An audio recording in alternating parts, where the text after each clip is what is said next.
आज विदर्भामध्ये उष्णतेची लाट येण्याची शक्यता. अकोला, अमरावती, वर्धा जिल्ह्यामध्ये दक्षतेचा इशारा.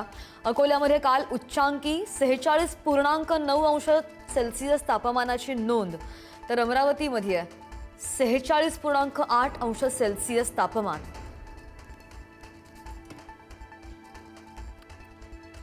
भारतामध्ये उष्णतेचा कहर. जगातील 100 पैकी 92 सर्वाधिक उष्ण शहरं भारतात. उष्ण शहरांमध्ये भारताचा रेकॉर्ड.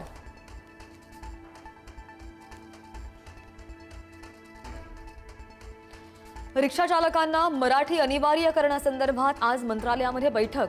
परिवहन मंत्री प्रताप सरनाईक, संजय निरुपम आणि कामगार नेते शशांक राव सुद्धा राहणार उपस्थित.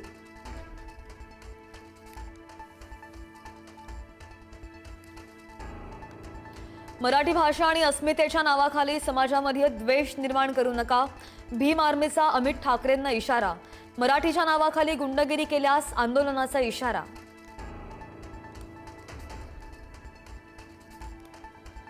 विधान परिषदेच्या उमेदवारीसाठी शिवसेनेची बच्चू कडूंना अट. प्रहार पक्ष शिवसेनेमध्ये विलीन करण्याची अट. बच्चू कडू यांच्या भूमिकेकडे लक्ष, तर नीलम गोऱ्हे यांचं नाव जवळपास निश्चित.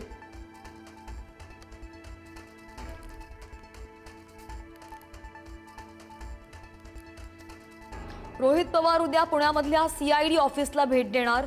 अजितदादांच्या अपघाताच्या तपासाची सद्यस्थिती जाणून घेत नवी माहिती देणार. दादांच्या अपघाताला 29 तारखेला 3 महिने पूर्ण होणार.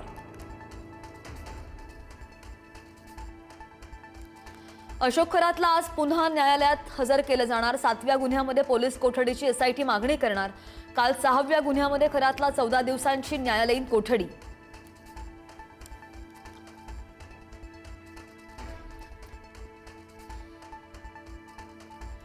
अशोक खरातला साथ देणाऱ्या महसूल विभागातील अधिकाऱ्यांवर होणार बडतर्फीची कारवाई.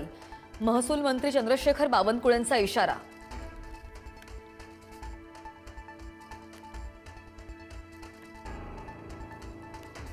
नाशिक टीसीएस प्रकरणातील फरार निदा खानच्या अटकपूर्व जामिनावर आज सुनावणी. गुन्हा दाखल झाल्यापासून निदा खान फरार. गर्भवती असल्याचं कारण देत जामिनासाठी न्यायालयामध्ये अर्ज.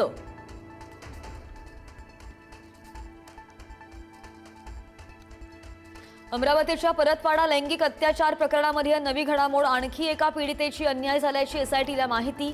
इच्छेविरुद्ध आरोपी अयाननं स्पर्श केल्याचा पीडितेचा आरोप.